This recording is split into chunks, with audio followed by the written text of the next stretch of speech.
दोस्तों, अन के digital learning hub पर आपका एक बार फिर स्वागत है। पिछले सीरीज से आप पता कर सकते हैं कि आपकी तैयारी जो है वो किस लेवल की है। तो टाइम न लगाते हुए हम वीडियो शुरू करते हैं। 100 एमसीक्यू आपके सामने रहेंगे। कमेंट करके जरूर बताइए 100 में से आपके कितने एमसीक्यू सही है, और इसी सीरीज के साथ बने रहने के लिए चैनल को सब्सक्राइब और लाइक जरूर करें। जी जरूर। आइए, कंप्यूटर साइंस 100 एमसीक्यू क्लास 8 की बुक, और उसमें सबसे पहले चैप्टर वाइज हम चलेंगे। जैसे पहले चैप्टर के अंदर हम जो है वो संख्या प्रणाली, जितने 8 चैप्टर आपको बताए थे बुक विश्लेषण के अंदर, और 8वें चैप्टर के आपके सामने एमसीक्यू रख रहे हैं। अगर आपके पास बुक पढ़ने का भी टाइम नहीं है तो आप एमसीक्यू के थ्रू आप जो है वो बुक को रीड कर सकते हैं और अपनी तैयारी मजबूत कर सकते हैं। पहला प्रश्न आपके सामने रहेगा, संख्या प्रणाली में बेस क्या दर्शाता है। संख्या प्रणाली के अंदर, नंबर सिस्टम के अंदर जो बेस है वो क्या दर्शाता है। तो इसका अगर आपको उत्तर लेना है तो पहले आप सोच लीजिए इसका उत्तर क्या होगा। जी बिल्कुल सही। इसका आपका जो उत्तर रहेगा वो रहेगा अंकों की कुल संख्या दर्शाता है। अगला जो प्रश्न हमारे सामने रहेगा, बाइनरी में एक स्थान मान किस पर निर्भर करता है। बाइनरी के अंदर एक का स्थान मान किस पर निर्भर करता है। तो बाइनरी के अंदर मतलब स्टार्टिंग से हम देखते हैं जो मान जो है वो किस पर निर्भर करता है, तो 2 की घात पर। तो इसका जो आपका उत्तर सही हो जाएगा वो हो जाएगा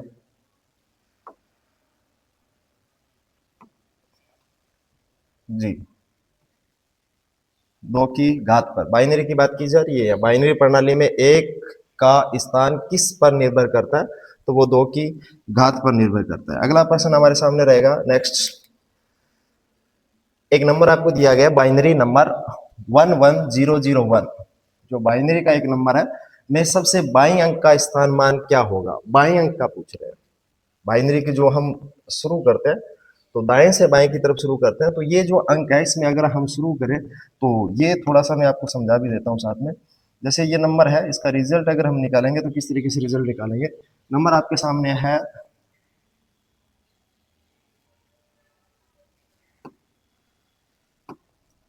जी बिल्कुल 11001। अगर इसका मैं कन्वर्ट करता हूँ इसको, तो इसके जो घात है, मान लो मैं डेसिमल में कन्वर्ट करता हूँ, तो 2 की पावर 0, 2 की पावर 1, 2 की पावर 2, 2 की पावर 3, 2 की पावर 4। तो यहाँ पर इसका जो आंसर सी हो जाएगा वो ए सी हो जाएगा। इसी तरीके से अगला प्रश्न आपके सामने रहेगा, दशमलव प्रणाली में प्रयुक्त अंक कौन कौन से हैं। डेसिमल नंबर जो कैलकुलेशन के लिए हम यूज करते हैं उनके अंदर अंक कौन कौन से होते हैं। तो दशमलव के अंदर जो अंक होते हैं वो, अब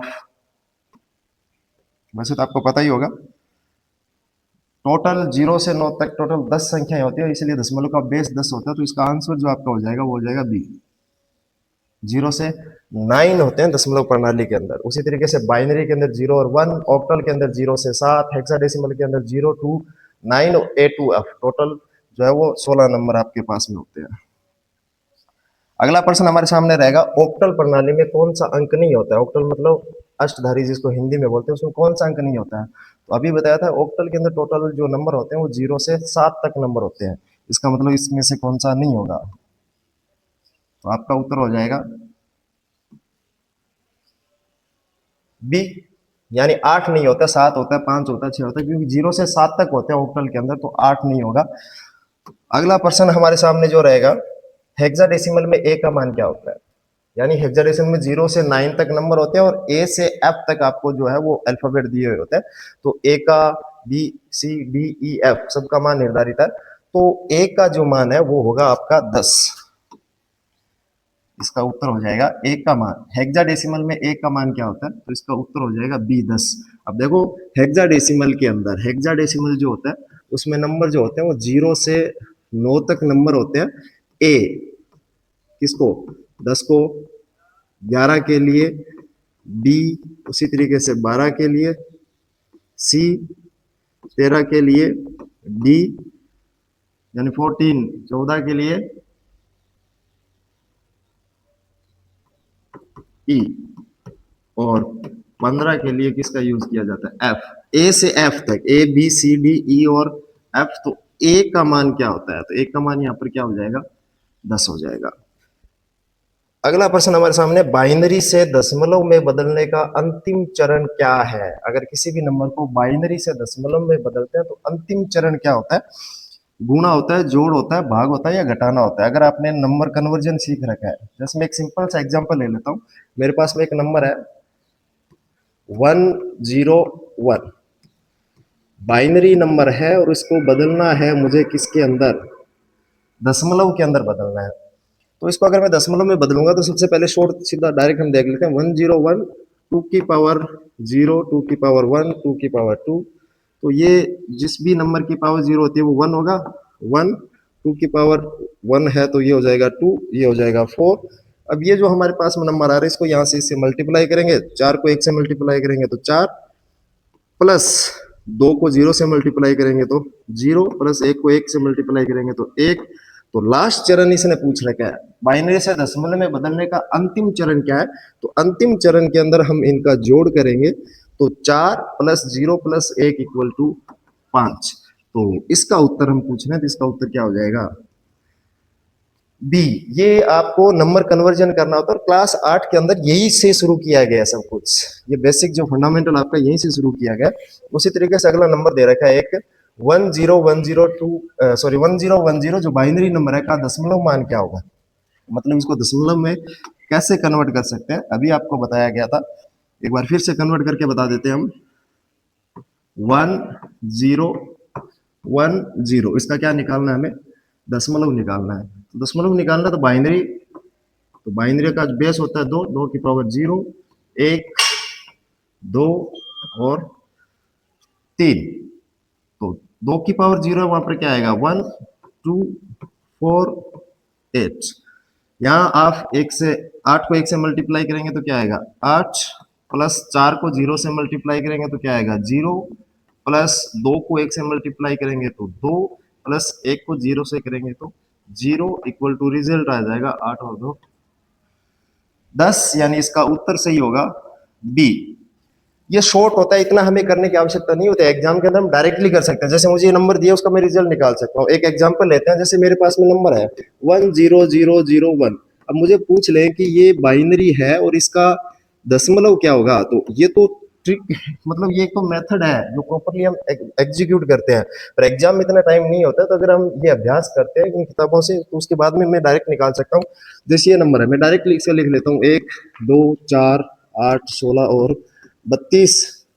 तो 32 प्लस 1 इक्वल टू ये जो डेसिमल नंबर आएगा वो 33 का है। मतलब ये बाइनरी नंबर था, उसका डेसिमल होगा 33। ये शॉर्ट, बस एग्जाम के अंदर इतना ही एग्जीक्यूशन टाइम होता है हमारे पास, इसी के अंदर हमें काम करना होता है। पर ये प्रॉपरली आपको निकाल के दिखाया जा रहा है। और हम एक नंबर सिस्टम की क्लास भी लेके आ रहे हैं जिसके अंदर 0 से आपको बताया जाएगा, स्टार्टिंग चरण बताया जाएगा, उसके बाद में कोई भी नंबर दो आप कन्वर्ट कर सकते हो।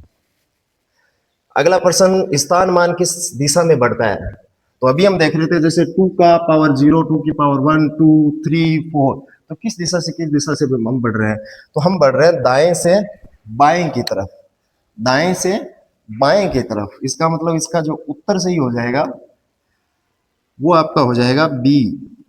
जी बिल्कुल, क्या सही हो जाएगा इसका उत्तर? बी आपका इसमें सही हो जाएगा। अगला प्रश्न हमारे सामने है, संख्या प्रणाली का उपयोग मुख्यतः किसके लिए होता है? ये नंबर सिस्टम यूज कर रहे हैं तो किसके लिए होता है? चित्र बनाने के लिए, डेटा दर्शाने के लिए, गेम, कॉल? तो इसका आंसर आप इजीली दे सकते हो। नंबर सिस्टम का उपयोग जो होगा वो आपका डेटा दर्शाने के लिए ही होगा। तो इसका उत्तर हो जाएगा हमारा बी। संख्या प्रणाली का उपयोग मुख्यतः किसके लिए होता है? तो डेटा दर्शाने के लिए इसका उपयोग किया जाता है। बाइनरी संख्या प्रणाली का आधार क्या होता है?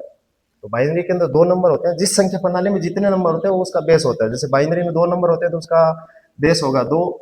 डेसिमल के अंदर 10 नंबर होते हैं 0 से 9 तक, तो उसका बेस होता है 10। ऑक्टल के अंदर 0 से 7 8 नंबर होते हैं टोटल, तो उसका बेस हो गया 8। हेक्साडेसिमल में 0 से 15, मतलब 0 से 9 ए बी सी डी ई और एफ, तो इसका बेस जो होता है वो 16 होता है। तो इसी तरीके से बाइनरी संख्या प्रणाली का आधार क्या रहेगा यहाँ पे? तो बाइनरी संख्या प्रणाली का हमारे पास में आधार यानी आधार नंबर या बेस नंबर जो आएगा वो उत्तर हो जाएगा इसका ए, यानी 2। अगला प्रश्न, दशमलव प्रणाली में कितने अंक होते हैं? साधारणतः हम जो जोड़ घटाव गुणा भाग या कह सकते हैं मैथमेटिकल कार्य जो करते हैं, जो नॉर्मल हम गणित गणनाएं जो करते हैं वो हम दशमलव में ही करते हैं। तो दशमलव संख्या प्रणाली के अंदर जो नंबर होते हैं वो 0 से 9 तक की डिजिट होती है, और 0 से 9 तक की डिजिट का जो बेस नंबर होता है, मतलब टोटल जो नंबर होते हैं वो उसके अंदर कितने होते हैं, तो 10 होते हैं। तो इसका उत्तर हो जाएगा आपका बी। अगला अच्छा क्वेश्चन है, दशमलव नंबर आपको दिया गया और उसको किस में कन्वर्ट करना है, बाइनरी में कन्वर्ट करना है। अब दशमलव को बाइनरी में कैसे कन्वर्ट करते हैं, सिंपल हम देख सकते हैं। जैसे हमें जो नंबर दिया गया वो दिया गया 25। देखो इसको एग्जीक्यूशन आप अंगुलियों से कर सकते हो, एग्जाम के अंदर बहुत जल्दी होता है, पर यह मैं प्रॉपरली बता रहा हूँ आपको। तो सिंपल सा है कि 25 हमारे पास दशमलव है, किस में कन्वर्ट करना है, बाइनरी में। बाइनरी का बेस क्या होता है, 2। 2 से 25 को तब तक डिवाइड करते रहो जब तक 2 का भाग उस संख्या में जाना बंद हो जाए, मतलब वो संख्या 2 से छोटी हो जाए तब तक डिवाइड करते रहो। और डिवाइड करते हुए अब कैसे डिवाइड करना है, जैसे 25 में 2 का भाग दिया, कितनी बार गया, 12 बार। अब यहाँ में देखना है शेषफल कितना बच रहा है, रिमाइंडर कितना बच रहा है, तो यहाँ पर बच रहा है 1, लिख दिया। अब 12, इसको भी डिवाइड करो 2 से, कितनी बार भाग जाएगा इसके अंदर, 6 बार। तो शेषफल क्या बचा, 0। 2 का भाग देंगे हम 6 के अंदर, कितनी बार जाएगा, 3 बार। शेषफल क्या बचा, 0। 3 में 2 का भाग देंगे, कितनी बार जाएगा, 1 बार। शेषफल कितना बचा, 1, जो बराबर लिख दिया। अब ये देखो, 1 में 2 का भाग जाएगा, नहीं जाएगा, पॉइंटों में जाएगा, मतलब यहाँ हाँ नंबर सिस्टम के अंदर पॉइंट में नहीं लेके जाएंगे। तो 2 में 1 का भाग नहीं जाएगा, तो ये यहाँ पे खत्म हो जाएगा। अब इसको आप सिंपल सा बता रहा हूं मैं, नीचे से ऊपर की तरफ नंबर लिखो, यानी सबसे पहले आप लिखो 1, 1 के बाद में फिर 1, फिर 0, फिर 0 और फिर 1। ये हमारे पास में बाइनरी नंबर आ गया। अब देख लो इसमें से ये नंबर मैच हो रहा है क्या, 1 1 0 0 1, 1 1 0 0 1। इसका मतलब उत्तर सही हो जाएगा हमारा ए। तो इसका उत्तर ये हो गया। अगला हमारे पास में क्वेश्चन नंबर 14, ऑक्टल संख्या प्रणाली का आधार क्या होता है। तो अभी बताया था कि बाइनरी का आधार 2 होता है, दशमलव का 10 होता है, ऑक्टल का 8 होता है, हेक्साडेसिमल का 16 होता है। तो ऑक्टल का आधार क्या हो जाएगा यहाँ पर, तो इसका उत्तर हो जाएगा हमारा। दोस्तों इसी प्रकार की सीरीज प्रत्येक बुक की हम आपके सामने लेके आएंगे। जैसे ये 8वीं क्लास में से उठाए गए प्रश्न है, देखो कितने शानदार प्रश्न बनाए गए। ऐसे एग्जाम के अंदर आपको, जैसे वीडियो एग्जाम है, पटवारी है, कांस्टेबल है, एसआई है, इन एग्जाम के अंदर या एसएससी के जो एग्जाम है इनके अंदर ये इस प्रकार के प्रश्न आपको देखने को मिलते हैं। तो इसका मतलब ये है कि आगे जो भी सीरीज हमारे सामने आएगी इंपॉर्टेंट सीरीज रहने वाली है। क्लास 1 से लेकर क्लास 12 तक कंप्लीट सीरीज हम आपके सामने लेके आएंगे। अगला प्रश्न हमारे पास रहेगा, हेक्साडेसिमल में कुल कितने प्रतीक होते हैं, मतलब कितने सिंबल होते हैं, कितने नंबर होते हैं। तो अभी बताया था आपको, वही है घुमा फिरा के पिछले वाले जैसा ही प्रश्न इसने पूछा। तो टोटल हेक्साडेसिमल में कितने होते हैं, 16 होते हैं। 16 कहाँ से कहाँ तक, 0 से 9 तक नंबर होते हैं। फिर 10 को ए से सांकेतिक जो है वो ए, 11 के लिए बी, 12 12 के लिए सी, 13 के लिए डी, 14 के लिए ई और 15 के लिए एफ। तो टोटल नंबर ये तो कितने नंबर हो गए, 10। तो 1 2 3 4 5 6, ये कितने हो गए, 6। तो टोटल नंबर जो यूज किए जाते हैं वो कितने नंबर यूज किए जाते हैं, 16 नंबर यूज किए जाते हैं हेक्साडेसिमल के अंदर। बाइनरी संख्या में कौन से अंक होते हैं, बहुत बार एग्जाम में पूछा गया, 0 लेवल का प्रश्न है फिर भी। तो बाइनरी के अंदर जो अंक होते हैं वो कौन कौन से अंक होते हैं, तो 2 ही अंक होते हैं, 0 और 1। इसके अलावा अगला प्रश्न हमारे सामने, अब अध्याय 2 से स्प्रेडशीट से प्रश्न आपके सामने आ रहे हैं। स्प्रेडशीट से जो प्रश्न, मतलब अध्याय वाइज, चैप्टर वाइज आपके सामने प्रश्न रखे जा रहे हैं। तो नंबर सिस्टम के बाद अगला चैप्टर हमारे पास था स्प्रेडशीट। स्प्रेडशीट का उपयोग किसके लिए होता है, तो स्प्रेडशीट का जो उपयोग होता है वो केवल लिखने के लिए, डेटा विश्लेषण के लिए, गेम के लिए, कॉल के लिए। तो हमें पता है कि स्प्रेडशीट का यूज होता है डेटा विश्लेषण के लिए। अगला प्रश्न, असेंडिंग ऑर्डर क्या दर्शाता है। तो असेंडिंग ऑर्डर मतलब बढ़ता हुआ क्रम। बढ़ता हुआ क्रम मतलब बड़े से छोटे की तरफ, छोटे से बड़े की तरफ, उल्टा या यार। तो इसका मतलब हमारा उत्तर जो हो जाएगा वो छोटे से बड़े। अगला हमारा डिसेंडिंग ऑर्डर। डिसेंडिंग ऑर्डर क्या दर्शाता है, डिसेंडिंग ऑर्डर उल्टा क्रम हो गया। उल्टा क्रम हो गया इसका मतलब हो गया पहले बड़ा आएगा फिर छोटा आएगा। तो बड़े से छोटे की तरफ होता है डिसेंडिंग ऑर्डर। जी, अगला हमारे सामने प्रश्न है, फॉर्मूला किस चिन्ह से शुरू होता है? यानी एक्सेल के अंदर हम जो फॉर्मूला शुरू करते हैं, कोई भी फॉर्मूला बनाते हैं, तो वो किस सिंबल से शुरू होता है? बहुत बार एग्जाम के अंदर ये प्रश्न पूछा जाता है। तो वो जो शुरू होता है वो होता है इक्वल से। किससे शुरू होता है? इक्वल से। तो इसका उत्तर हो जाएगा बी। अगला हमारे पास है इक्वल सम A5 क्या दर्शाता है? मतलब ये अगर हम फॉर्मूला लगाते हैं तो इसका मतलब क्या निकलता है? औसत, जोड़, गिनती या घटाना। तो इसका जो आपका मतलब निकलेगा वो निकलेगा कि आपको यहाँ पर हम फंक्शन से आइडिया लगा सकते हैं कि क्या करना है। तो सम करना है। सम का मतलब हो गया ये फंक्शन है और सम करना है कहां से कहां तक? तो सेल A1 से A5 तक की जो भी वैल्यू है उसका सम करना है। इसका मतलब इसका उत्तर हो जाएगा बी, जोड़ करना है। सेल रेंज क्या है? एक सेल, कई सेल का समूह है, खाली सेल या अंतिम सेल। सेल रेंज जैसे अभी दिया था A1 से A5 पिछले प्रश्न के अंदर दे रखा था ना सेल रेंज। तो कई सेल का एक क्या होता है? समूह होता है सेल रेंज। अगला प्रश्न है, ऑपरेटर का उपयोग किसके लिए होता है? ऑपरेटर जो होते हैं उनका उपयोग जैसे प्लस माइनस मल्टीप्लाई डिवाइडेशन जो और भी बहुत सारे ऑपरेटर होते हैं उनका उपयोग किसके लिए होता है? तो ऑपरेटर का उपयोग होता है गणना करने के लिए। सही हो जाएगा इसका बी। अगला प्रश्न है, फिल्टर का उपयोग किस लिए होता है? फिल्टर लगाते हैं हम, कोई भी डेटा होता है उस पर फिल्टर लगाते हैं। तो फिल्टर का उपयोग होता है डेटा सिलेक्शन के लिए। मतलब बहुत सारे डेटा में से जैसे किसी क्राइटेरिया के बीच की ए सिलेक्ट करनी है, क्लास सिलेक्ट करनी है, मार्क सिलेक्ट करना है, तो फिल्टर लगा के हम बहुत सारे डेटा में से वो डेटा उस प्रकार का डेटा सिलेक्ट करते हैं। इसका मतलब इसका उत्तर हो जाएगा बी, चयनित डेटा के लिए फिल्टर का उपयोग किया जाता है। अगला प्रश्न है, फंक्शन में इनपुट को क्या कहते हैं? फंक्शन में अगर हम कोई इनपुट देते हैं जैसे अभी दिया हुआ था A1 से A5, तो इनपुट को हम बोलते हैं आर्ग्यूमेंट। क्या बोला जाएगा इनपुट को? आर्ग्यूमेंट। तो इसका उत्तर हो जाएगा बी। जी बिल्कुल, शानदार सीरीज आपके सामने हम रख रहे हैं, पूरी सीरीज देख लीजिए। अगर आपको स्पीड कम लग रही है तो ज्यादा कर सकते हो और स्पीड ज्यादा लग रही है तो कम कर सकते हो।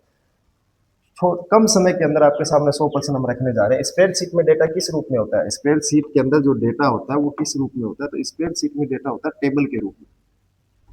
तो इसका उत्तर सही हो जाएगा बी, स्प्रेडशीट में डेटा टेबल के रूप में होता है। अगला प्रश्न हमारे सामने, जी बिल्कुल, अध्याय 3 शुरू हो चुका है। यहाँ से चार्ट, और चार्ट में अलग अलग प्रकार के चार्ट होते हैं, उनका क्या उपयोग होता है वो भी हम देख लेते हैं। चार्ट का मुख्य उद्देश्य क्या होता है? डेटा छुपाना, डेटा को दृश्य रूप में दिखाना, डेटा हटाना या डेटा सेव करना।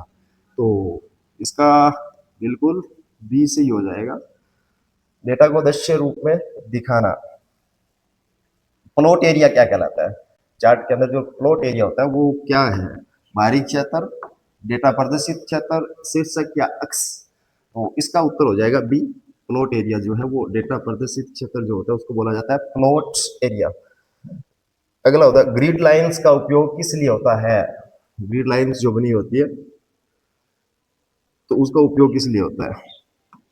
तो ग्रिड लाइन का उपयोग रंग भरने के लिए, डेटा पढ़ने में मदद, हटाना या जोड़ना। तो ग्रिड लाइन का उपयोग किस लिए होता है? बता दीजिए आप। रंग भरना, डेटा पढ़ने में मदद करना, हटाना या फिर जोड़ना। तो रंग भरने का क्या काम है स्प्रेडशीट में? तो डेटा पढ़ना, और ये तो होता ही नहीं है। तो इसी प्रकार के प्रश्न हमारे सामने है। एक्स एक्सिस क्या दर्शाता है? एक्स और वाई एक्सिस जो चार्ट के अंदर होते हैं, एक्स एक्सिस का मतलब क्या होगा? क्षैतिज और ऊर्ध्वाधर। ये काफी बार प्रश्न होते हैं, प्रश्न आते हैं और ये हमें घुमा देते हैं। ये इजी प्रश्न होते हैं फिर भी हमें घुमा देते हैं। तो एक्स एक्सिस क्या दर्शाता है? तो ये क्षैतिज को दर्शाता है। उसी तरीके से वाई एक्सिस, अगला प्रश्न जो दिया गया है, वाई एक्सिस क्या दर्शाता है? तो ये वो क्षैतिज को दर्शा रहा है, तो ये किसको दर्शाएगा फिर? ऊर्ध्वाधर। जी बिल्कुल, बी से ही हो जाएगा इसका, ऊर्ध्वाधर। चार्ट का उपयोग किस लिए होता है? प्रतिष्ठ, दूरी, गति या समय। चार्ट जो है वो किस लिए बनाते हैं हम? तो चार्ट का उपयोग हम प्रतिष्ठ दिखाने के लिए इसका उपयोग हम कर सकते हैं। तो इसका ए से ही हो जाएगा, प्रतिष्ठ के लिए चार्ट का उपयोग किया जाता है। अगला प्रश्न हमारे सामने, कॉलम चार्ट कैसे दिखता है? तो कॉलम चार्ट कॉलम के हिसाब से दिखता है, कॉलम वाइज दिखता है। इसका मतलब इसमें हिंदी में समझ दे दिया स्तंभ। मैं इस प्रश्न सीरीज की थोड़ी सी स्पीड बढ़ा रहा हूं। टाइटल क्या दर्शाता है? तो चार टाइटल है वो विवरण दर्शाएगा। चार्ट का जो टाइटल है उसमें क्या दर्शाया जाता है, तो उत्तर हो जाएगा विवरण दर्शाएगा। अगला प्रश्न, बार चार्ट किस दिशा में होता है, वर्टिकल हॉरिजॉन्टल दोनों या इनमें से कोई नहीं, तो बार चार्ट दोनों में होता है, हॉरिजॉन्टल भी होता है और वर्टिकल भी बना सकते हैं हम। इसका मतलब इसका उत्तर सही हो जाएगा सी। अगला प्रश्न हमारे सामने रहेगा, चार्ट एरिया में क्या शामिल होता है, तो चार्ट एरिया में केवल डेटा, पूरा चार्ट, केवल अक्ष या केवल शीर्ष, तो चार्ट एरिया का पूछ रहा है, तो चार्ट एरिया के अंदर क्या शामिल होता है, इसका उत्तर आप बता सकते हैं या मैं बता देता हूँ। चार्ट एरिया में पूरा चार्ट शामिल होता है, चार्ट एरिया में पूरा चार्ट शामिल होता है। केवल सीट में पहला सेल क्या होता है, सॉरी स्प्रेड शीट में पहला सेल क्या होता है, तो स्प्रेड शीट की शुरुआत होती है तो पहला सेल किससे शुरू होता है। अच्छा प्रश्न है, काफी बार एग्जाम में पूछा गया, A1 B1 1A A2, अभी पीछे किसी एग्जाम में ये प्रश्न पूछा गया था, शायद कांस्टेबल में ये आया हुआ था, कांस्टेबल जो पीछे एग्जाम हुए हैं उनमें शायद ये प्रश्न आया हुआ था, तो इसका उत्तर हो जाएगा आपका A1। चार्ट एरिया जो सॉरी स्प्रेडशीट में पहला सेल जो है वो किससे शुरू होता है, A1 से। ये प्रश्न थोड़ी देर पहले भी हमने पढ़ा था, इक्वल चिन्ह का प्रयोग किसके लिए होता है, इसका उल्टा पढ़ा था, फॉर्मूला किससे शुरू होता है, और यहाँ पे इक्वल चिन्ह का उपयोग किसके लिए होता है, तो इक्वल चिन्ह का उपयोग आपका हो जाता है किसके लिए, फॉर्मूला के लिए। जी बिल्कुल। अगला प्रश्न हमारे सामने है, सम का उपयोग किस लिए होता है, तो सम का मतलब sorry sorry sorry sorry sorry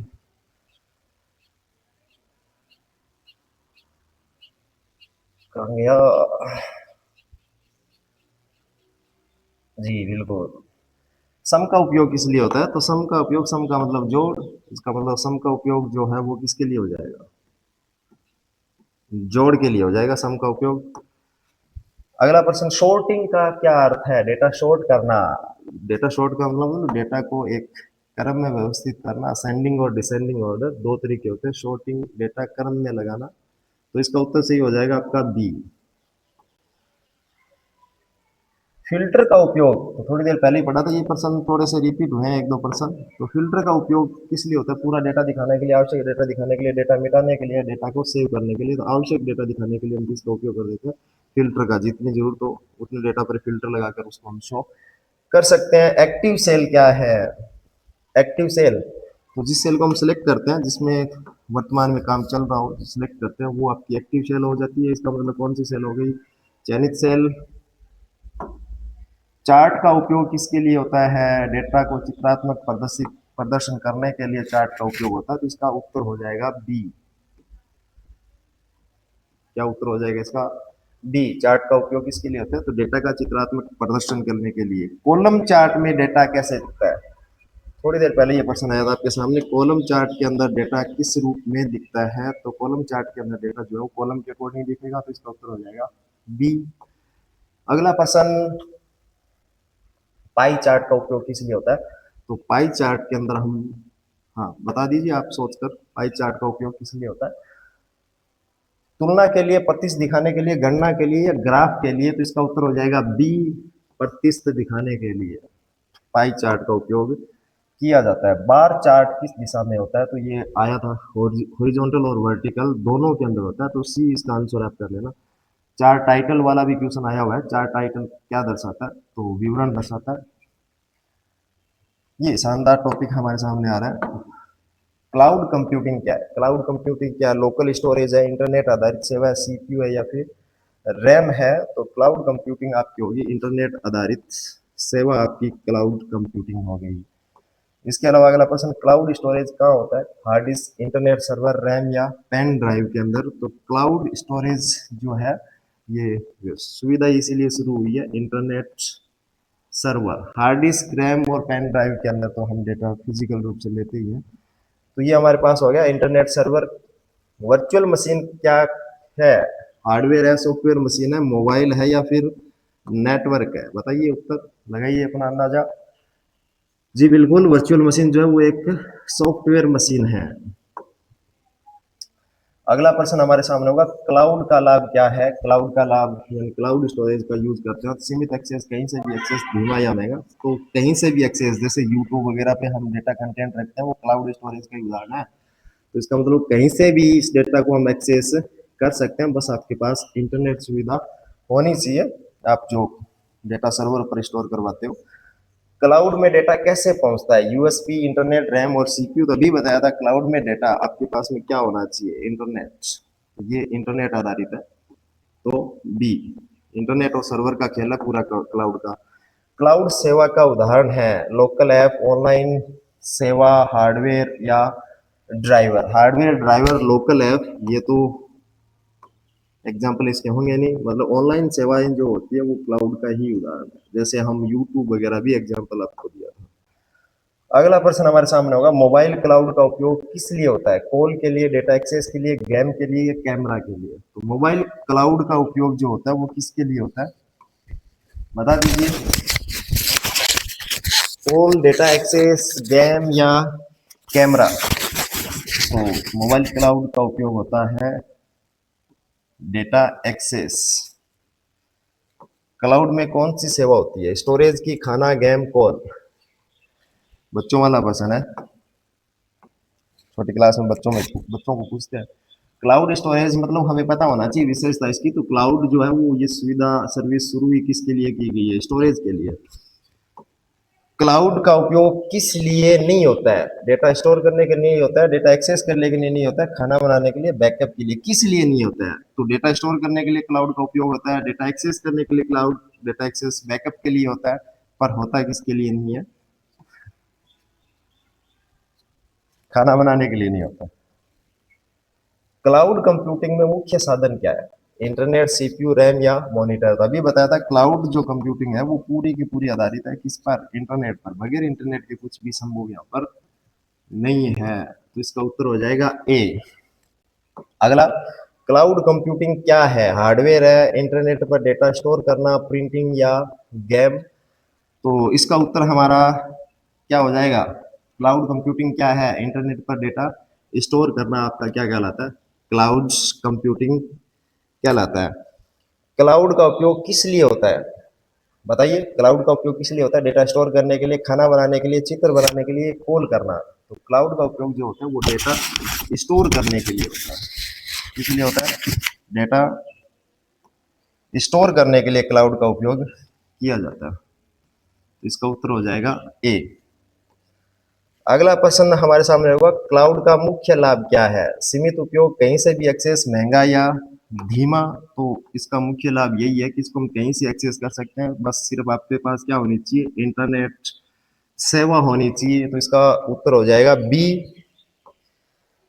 cloud सेवा का उदाहरण है YouTube, paints, notepad, calculator, local है। ये तो क्लाउड सेवा का उदाहरण आपके सामने साफ साफ रखा हुआ है, और आप सब भी अभी जो देख रहे हो वीडियो वो भी क्लाउड से ही आपका डेटा आपको प्राप्त हो रहा है, यूट्यूब।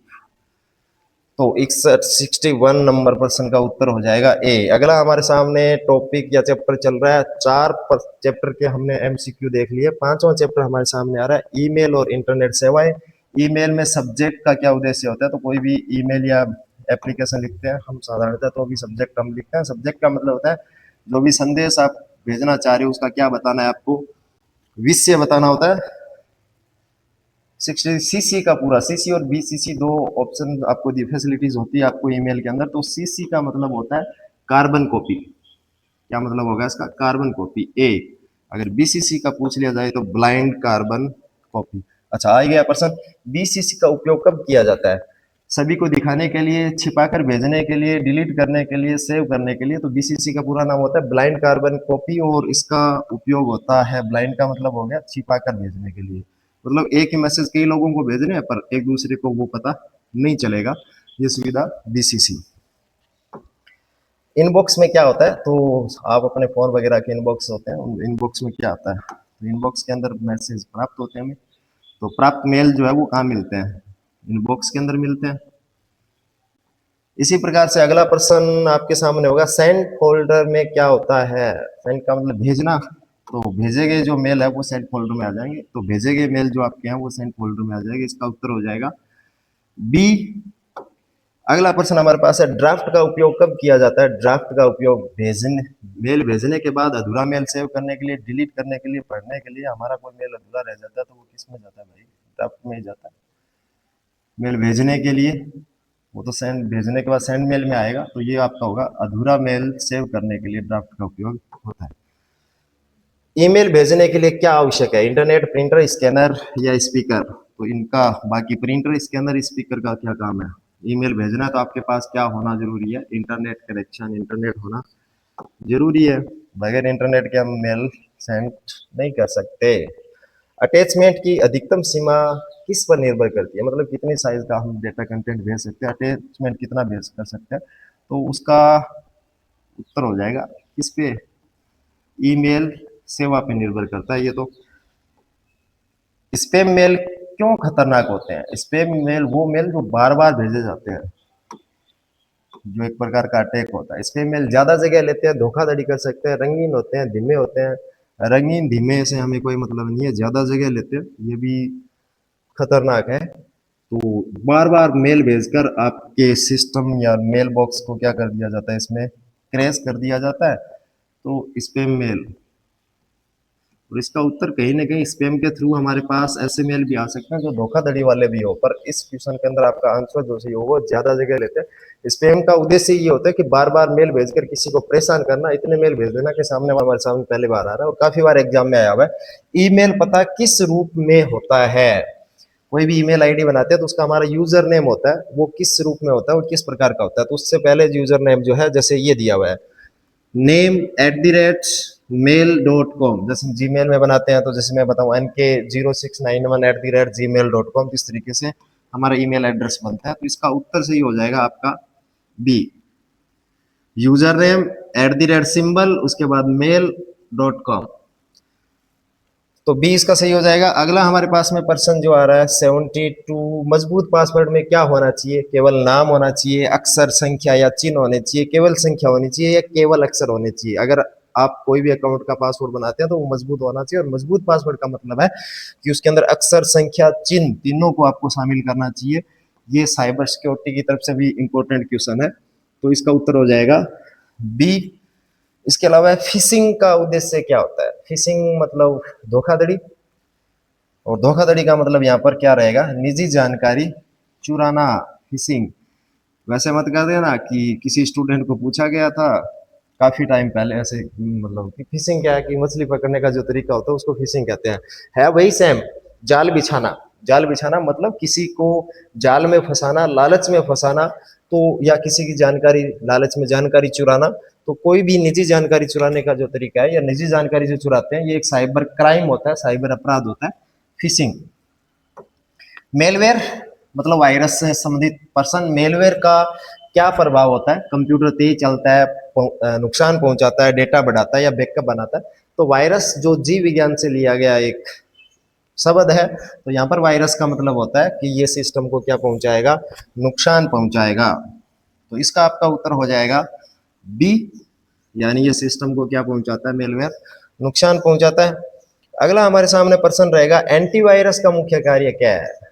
वायरस को नष्ट करने के लिए एंटी टेबलेट हम जो देते हैं, तो इसी तरीके से कंप्यूटर वायरस को नष्ट करने के लिए हम वायरस को हटाने के लिए किसका यूज करते हैं? एंटीवायरस। तो यहाँ पर ये होगा वायरस को हटाने के लिए, या वायरस को हटाना, एंटीवायरस के माध्यम से वायरस को हटा सकते हैं। ओटीपी का उपयोग क्यों क्यों किया जाता है? आजकल हर जगह ओटीपी कंफर्म किया जाता है। तो ओटीपी यानी वन टाइम पासवर्ड, ओटीपी किसी के साथ में शेयर नहीं करना चाहिए, आपका पर्सनल निजी जानकारी होती है। इसी के माध्यम से अगर ये नंबर आप सेव करते हो तो आप कभी भी साइबर फ्रॉड के शिकार हो सकते हो, ये भी ध्यान रखना जरूरी है। ओटीपी यानी वन टाइम पासवर्ड। ओटीपी का उपयोग क्यों नहीं करना, सॉरी, ओटीपी का उपयोग क्यों किया जाता है? क्या मनोरंजन के लिए किया जाता है, सुरक्षा लेके, स्टोरेज, या कॉल के लिए? तो ये सुरक्षा के लिए है। यानी ओटीपी कंफर्म करने के बाद हमसे कोई भी, जैसे हम कार्य करते हैं आजकल, जो भी आप ऑनलाइन वर्क करते हो, तो पहले ओटीपी कंफर्म किया जाता है। ओटीपी का मतलब होता है एक तरीके से आप परमिशन को नंबर बता देते हो तो परमिशन देते हो। इसका मतलब ये किससे रिलेटेड हो गया? सुरक्षा से रिलेटेड। डिजिटल फुटप्रिंट क्या है? ये साइबर जो सेल होता है ना, साइबर पुलिस, उसके द्वारा अगर कोई ऑनलाइन आपराधिक गतिविधि होती है, तो यही सबसे पहला जो काम होता है वही होता है, वो डिजिटल फुटप्रिंट इकट्ठे करते हैं। सुना होगा आपने कि डिजिटल फुटप्रिंट के माध्यम से। तो डिजिटल फुटप्रिंट का मतलब होता है ऑनलाइन गतिविधियों का रिकॉर्ड रखना। यानी हम जो भी ऑनलाइन कार्य करते हैं, जो भी ऑनलाइन वर्क करते हैं, इंटरनेट के थ्रू करते हैं, तो वो हमारे डिजिटल फुटप्रिंट होते हैं। जैसे मैं मान लो ब्राउजिंग कर रहा हूँ, किसी वेबसाइट पे विजिट कर रहा हूँ या कोई भी एक्टिविटी कर रहा हूँ इंटरनेट के थ्रू, तो वो एक डिजिटल फुटप्रिंट है। तो ये इसका उत्तर जो हमारा हो जाएगा वो क्या हो जाएगा, बी। ऑनलाइन गतिविधियों का रिकॉर्ड डिजिटल फुटप्रिंट। हैकिंग क्या है? हैकिंग का मतलब क्या हो गया?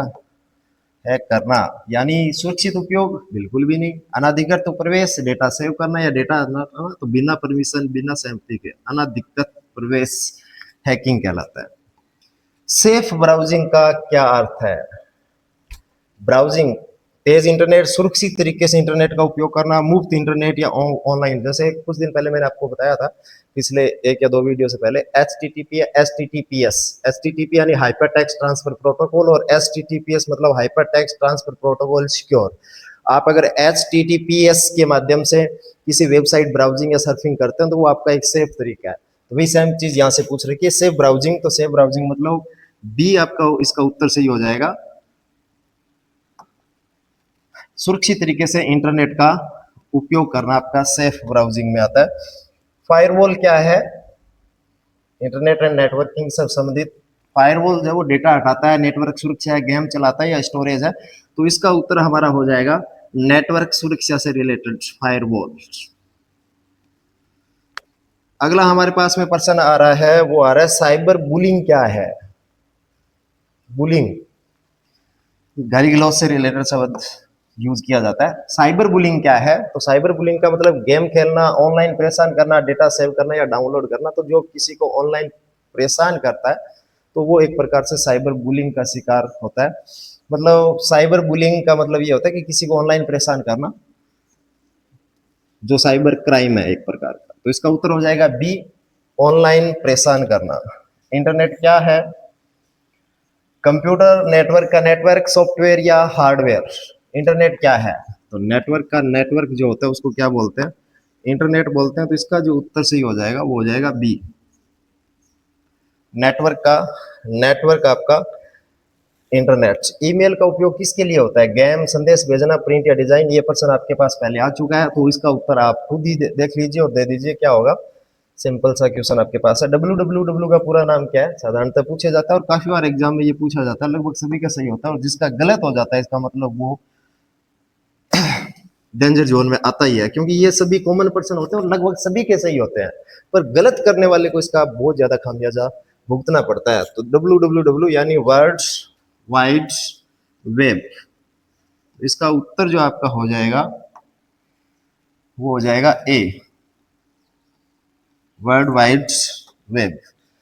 ब्राउजर का उदाहरण है एक्सेल, वर्ड, पेंट या क्रोम। तो क्रोम, एज, ये सब वायरस सॉरी ब्राउजर होते हैं। तो यहाँ हमारे पास हो जाएगा ए, ब्राउजर का उदाहरण जो है वो क्या हो जाएगा? क्रोम हो जाएगा। साइबर सुरक्षा से रिलेटेड अगला चैप्टर हमारे पास आ रहा है।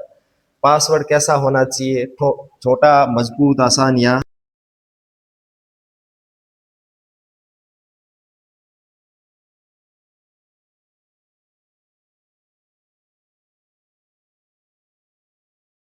वायरस क्या है? हार्डवेयर है, हानिकारक प्रोग्राम है, ऐप है या गेम है? तो ये वायरस भी एक प्रोग्राम ही होता है, पर एक गलत उद्देश्य से बनाया गया प्रोग्राम, किसी दूसरे को नुकसान पहुंचाने के लिए गया ऐसा प्रोग्राम जो कंप्यूटर को संक्रमित करता है, सिस्टम को संक्रमित करता है, नुकसान पहुंचाता है। इसका मतलब ये हो गया एक हानिकारक प्रोग्राम।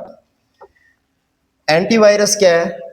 वायरस बनाता है, वायरस हटाता है, गेम चलाता है, डेटा सेव करता है। प्रश्न रिपीट हुआ है, तो इसका उत्तर आपको खुद सोच के बताना है कि एंटीवायरस क्या काम करता है। इन चारों में से पहले प्रश्न ये आ चुका है। नेटवर्क एंड डिजिटल डेटा में से प्रश्न है अब हमारे सामने, नेटवर्क क्या है? तो ये प्रश्न भी पहले आ चुका है, पर थोड़ा सा इसको घुमाकर यहाँ पर दिया गया। वहां था इंटरनेट क्या है? नेटवर्कों का नेटवर्क इंटरनेट कहलाता है। यहाँ पर नेटवर्क क्या है? तो नेटवर्क क्या होगा?